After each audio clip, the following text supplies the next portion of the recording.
السلام عليكم. قبل ما نبدأ الفيديو ما تنسوش تشتركوا في قناتنا الجديدة نجم الملخصات بلس، والرابط بتاعها هتلاقوه موجود تحت الفيديو في صندوق الوصف وفي أول تعليق. بيبدأ الفيلم بشخص اسمه صامويل وهو بيصنع العرايس اللعبة في ورشته الصغيرة، وبيجهز عروسة جديدة كعينة لإصداره الجديد، وبيلاقي ورقة اترمت من تحت الباب، ولما بيفتحها بيلاقي مكتوب فيها حاول تلاقيني، وبيعرف انها من بنته أنابيل، وبيدخل البيت وبيدور عليها لحد ما بيلاحظ انها مستخبية ورا الستارة، فبيكتب لها ورقة وبيسيبها على البيانو، وهي بتخرج وبتقراها وبتلاقي كاتب لها انه مسكها، وفجأة بيخضها وبتشوفهم امها استر وبتكمل لعب معاهم، وبيبان انهم عيلة صغيرة سعيدة. وتاني يوم الصبح بيروحوا يقضوا يومهم في الكنيسة، والعربية بتعطل منهم وهم راجعين، وصامويل بيغير الكاوتش وبيطير منه مسمار على الطريق، وبتجري أنابيل تجيبه، وللأسف بتتعرض لحادث وبتموت. وبتعدي 12 سنة وبنشوف أتوبيس فيه 6 بنات من دار أيتام، ومعاهم شارلوت المسؤولة عنهم، وهم في طريقهم لبيت صامويل اللي هيستضيفهم في بيته. وبيوصلوا البنات وبيرحب بيهم صامويل، وبيلاحظ ان في بنت اسمها جانيس عندها إصابة في رجلها وماسكة عكاز، وبيدخل البنات البيت وبيتفرجوا عليه. وصامويل بيقول لهم ان اوضته هو واستر في الدور الأرضي، انما اوضهم هتبقى في الدور اللي فوق. وبيفاجئ جانيس بكرسي كهربائي بينزل من فوق، وبيقول لهم انه عمله علشان مراته تستعمله، لكن دلوقتي هي ما بتخرجش من اوضتها نهائي. وتقعد جانيس على الكرسي، وصامويل بيقول لها تربط الحزام علشان الكرسي يشتغل، وبتدوس على الزرار وبتطلع لفوق وبتبقى مبسوطة. وساعتها بتحس ان في حد بيتحرك وراها، وبتبص لكن ما بتلاقيش حاجة فما بتهتمش. وبيجروا البنات وبيدخلوا الاوض، وكل واحدة منهم بتاخد سرير، وبتروح جانيس تدور على اوضة تانية ليها لحد ما بتلاقي اوضة أنابيل. وقبل ما تفتحها بيظهر صامويل وبيحذرها انها تيجي جنب اوضة بنته تاني، وبتندى عليها صاحبتها ليندا وبتقول لها انها لقت اوضة بسريرين فوق بعض، وهتسيب لها السرير اللي تحت علشان تنام فيه. وشارلوت بتدخل اوضتها وبتلاقي فيها اسانسير صغير للاكل، وبتستغرب.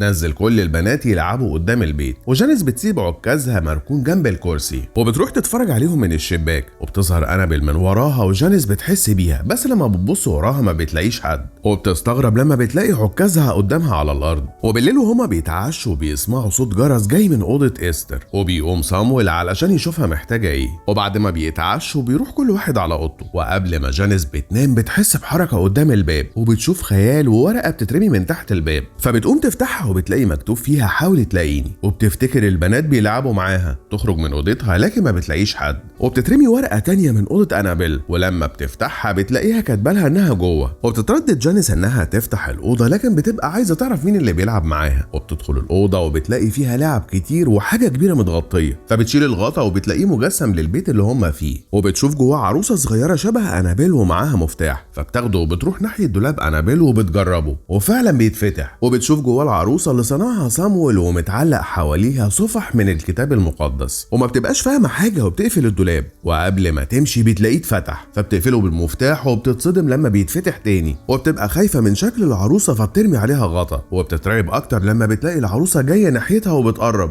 وفجاه الغطا بيقع على الارض وما بتبقاش العروسه تحته. فبتخرج جانيس جري من الاوضه وبتروح لسريرها وهي مرعوبه، وبيبان ان العروسه اختفت من الدولاب. وتاني يوم الصبح جانيس بتحكي لشارلوت انها ما سمعتش كلام صامويل ودخلت اوضه بنته، فبتتضايق منها شارلوت وبتقول لها انها لازم تحترم قوانين البيت اللي هم قاعدين فيه علشان صامويل ما يتضايقش منهم ويطردهم. وبنشوف البنات بيبتدوا يستكشفوا البيت، وليندا بتكتشف باب صغير لقبو، فبتدخل فيه وبتشوف العروسه اللي صنعها صامويل وهي قاعده على كرسي، وفجاه بتختفي من قدامها، وبتجري ليندا تخرج من المكان وهي مرعوبه. وبالليل بتقعد كارول ونانسي تحت الغطا ومعاهم كشاف، وبيبتدوا يحكوا حكايات مخيفه عن استر. وفجاه الكشاف بيطفي وبيشوفوا خيال استر، وبيكون معاها الجرس وبتقرب منهم، وبتظهر بنت صغيره بينهم فبيترعبوا. وبتيجي شارلوت على صوتهم وبيحكوا لها اللي حصل، وصامويل بيسمع كلامهم وبيقول لهم انهم اكيد بيتهيأ لهم، خصوصا ان مراته ما بتمشيش بقالها سنين. وتاني يوم صامويل بيروح مشوار، واستر بترن الجرس علشان عايزه تشرب، فبتروح لها شارلوت وما بتبقاش شايفاها كويس من الستاير اللي حواليها، لكن بتلمحها في المرايه وهي بتقلع قناع لابساه على نص وشها. وبنشوف ان جانيس واقفه على الباب وبتراقبهم، وبتلمح على الحيطه صوره لأنابيل مع العروسه المرعبه اللي كانت في الدولاب، فبتاخد الصوره وبالليل بتفضل تتفرج عليها، وبتحس ان عين أنابيل شكلها غريب،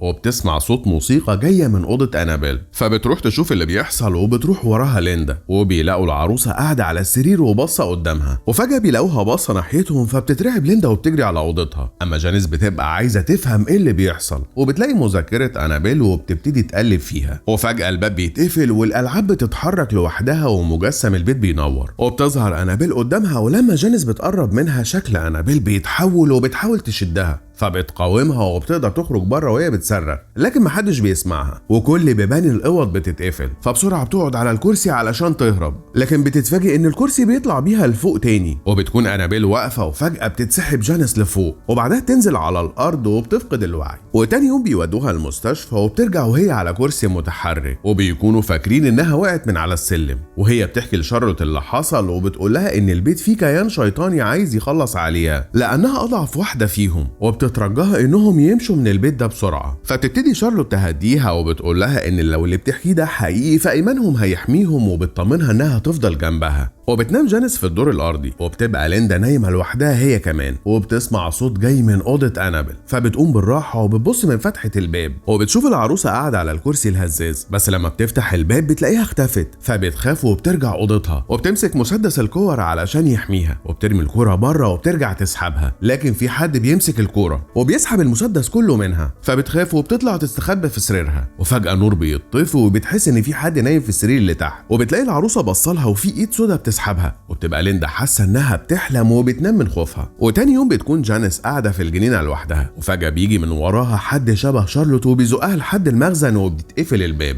وهي بتبقى خايفه وبتحاول تستخبى. وهنا بتظهر لها انابيل وبتجري بشكل مخيف ناحيتها وبتتنقل جواها، وبتروح لها شارلوت وليندا بعد ما سمعوا صوت صريخها، وبيستغربوا لما بيلاقوها قاعده مبتسمه وبتقول لهم انها كويسه. وليندا بتلاحظ انها بتبص لها بشكل غريب. وتاني يوم صامويل بيشوف ليندا قاعده لوحدها وشكلها خايف من حاجه، ولما بيسالها بتحكي له انهم خالفوا تعليمات ودخلوا اوضه بنته وبتعتذر له. فبيتعصب وبيقول لهم انهم فتحوا عليهم كل ابواب الجحيم. وبيدخل البيت وهو خايف، وبيتصدم لما بيشوف العروسه قاعده في السفره وبيعرف ان الكيان اتحرر، وبيلاقي ورقه جنبها وبيقراها وبيبقى مكتوب انها خلاص مسكته. وبتظهر جانيس وبيلاحظ انها بتمشي من غير اي مساعده، والدنيا بتضلم حواليها وبيحاول يبعدها عنه لكن صوابعه بتتصاب. وشارلوت والبنات بيكونوا بره وبيسمعوا صوته، فبتدخل شارلوت تنادي عليه لكن بتتصدم لما بتلاقيه ميت، وبتبلغ وبيجوا ياخدوا الجثه. وليندا بتشوف ان جانيس قاعده هاديه وحاضنه العروسه، وبتستنى لحد ما جانيس بتروح في النوم، وبالراحه بتاخد العروسه من جنبها وبتاخد لمبه وبتخرج من البيت، وبتبقى حاسه ان في حد مراقبها. وبتوصل لبير، وقبل ما ترمي العروسه فيه بتظهر لها شارلوت وبتسالها هي بتعمل ايه. فبتحكي لها ليندا ان صامويل قال لها ان العروسه اللي حرروها هتدمرهم واحد ورا التاني وبترميها في البير. وقبل ما تمشي بتسمع صوت بينادي عليها، فبتبص وبتتفاجئ بايد بتشدها للبير، وبتجري شارلوت ناحيتها وبصعوبه بتنقذها، وبتقفل البير بالغطا وبتاخد ليندا وبيرجعوا البيت وهم مرعوبين. وبتتفاجئ بالعروسه نايمه مكان جانيس وجانيس مش موجوده. فشارلوت بتاخد العروسه وبتدخل لاستر علشان تعرف حكايتها. فبتتخض استر لما بتشوف العروسه وبتقول لها تبعدها عنها، وبتحكي لها انهم كانوا متعلقين ببنتهم جدا، ولما ماتت كانوا بيتمنوا انهم يشوفوها او يسمعوا صوتها، لحد ما في يوم بيسمعوا اغنيتها المفضله بتشتغل لوحدها في اوضتها. وبعدها بقت بتظهر لهم للحظات وتختفي، وكانوا مبسوطين جدا باللي بيحصل. وفي مره وهي بتبص في المرايه شافتها على حقيقتها، وعرفت انها كيان شيطاني وانها مش بنتهم انابيل. ولما بتقرب منها بيتحول الكيان وبيظهر على حقيقته. وفي اللحظه دي بيرجع صامويل وبيسمع استر بتصرخ، وبيلاقيها اتصابت في وشها، وده سبب القناع اللي هي بتلبسه. وبتكمل انها بعدها طلبوا المساعده، وقدروا انهم يحبسوها في الدولاب وقفلوا عليها. وبعدها فكروا يستضيفوا بنات ايتام علشان يكفروا عن ذنبهم، لكن ده كان أسوأ قرار أخدوه. وفي نفس الوقت البنات بيدخلوا أوضة أنابيل بعد ما سمعوا صوت فيها، وبيلاقوا جانيس واقفة قدامهم ومعاها سلاح، فبيخافوا وبيطلعوا يجروا بعد ما جرحت إيد كارول. وقبل ما يخرجوا بيسمعوا إستر بترن الجرس، فبيروحوا لها علشان ياخدوها معاهم، لكن بيلاقوا القناع بتاعها على السرير ونص جسمها بس هو اللي موجود، فبيصرخوا وبيهربوا بسرعة. وبتكون شارلوت طلعت تجيب ليندا وكيت من فوق، وبتلاقي جانيس واقفة لها على الباب، وبقوتها بتقدر ترفع شارلوت لفوق، وبتنزل على الارض وهي فاقده للوعي. وبيجروا البنات يهربوا من الاوضه، لكن ليندا بتتسحب في الضلمه وبتقاوم وبتقدر تستخبى في اوضه شارلوت. وفي الوقت ده بيكونوا البنات ركبوا عربيه صامويل وبيحاولوا يشغلوها لكن ما بيعرفوش. ونانسي بتلمح خيال مآتة واقف عند المخزن وفجاه بيختفي، وبتروح لهم كيت وبيجروا كلهم ناحيه المخزن. وبتدخل كارول الاول، والبنات بيشاوروا لها على خيال المآتة اللي جوه، فبتخاف وقبل ما تخرج الباب بيتقفل، وبتحاول تفتحه وما بتعرفش، وبتفكر هتعمل ايه وبتمسك خشبه في ايدها.